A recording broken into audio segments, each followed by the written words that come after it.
Hello guys, કેમ છો? મજામાં તો છો? તો ફરીથી અમારા નવા બ્લોગમાં તમારું હાર્દિક સ્વાગત છે. તો બ્લોગમાં કન્ટિન્યુ બને રહેજો બધાય. તો આજે આપણે બનાવવાની છે ઈડલી, એટલે ત્યારે સપડી છે વાટકીમાં. તો બ્લોગમાં કન્ટિન્યુ બને રહેજો અને આખી ઈડલીની બધી પ્રોસેસ તમને આ વિડીયોમાં જણાવીશું. અને આ બ્લોગ આપણે યુટ્યુબમાં નાખી દેવું, તો જોઈ લેજો બધાને. આજે હા, કેવી રીતે ઈડલી બને વિશ્વાસભાઈ જો મદદ કરાવે છે આપણને. ને મીરાબેન તો બેઠા જ છે ખાલી.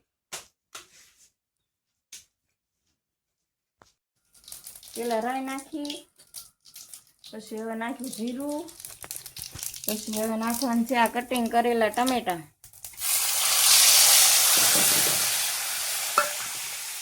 આપણે આ ઈડલી માટે કાંદા તૈયાર કરીએ છીએ બધા.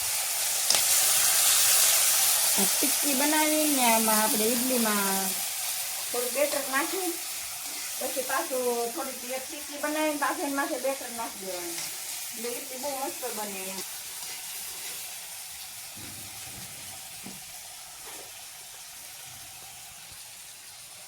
થોડુંક મીઠું નાખી દેવી. આમાં પાણી નાખો મીરાબેન.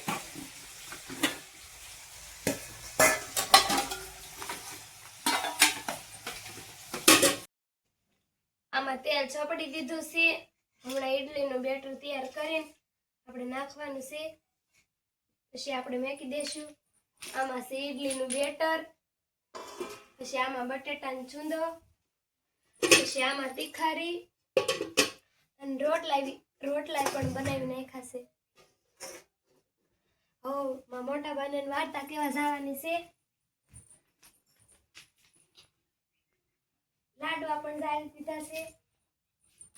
હમણાં મારા વિશ્વાસભાઈ વાર્તા કહી દેશે. હવે હું આંધણ મેકી દઉં. મોટા બા આંધણ મેકી દઉં ને.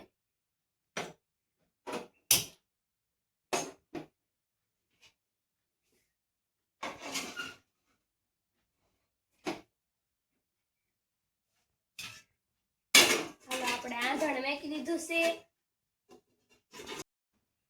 કેમ મેરી આ ફૂલડા ને એવું બધું ચડાવું છે, લાડવા ને એવું? આજ મોટા પાન ચોલચો મારું વ્રત છે ને, એટલે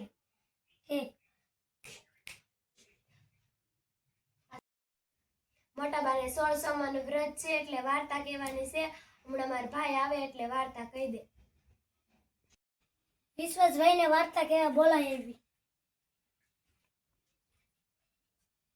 વિશ્વાસભાઈ, તને વાર્તા કેવા બોલાવે? હાલો.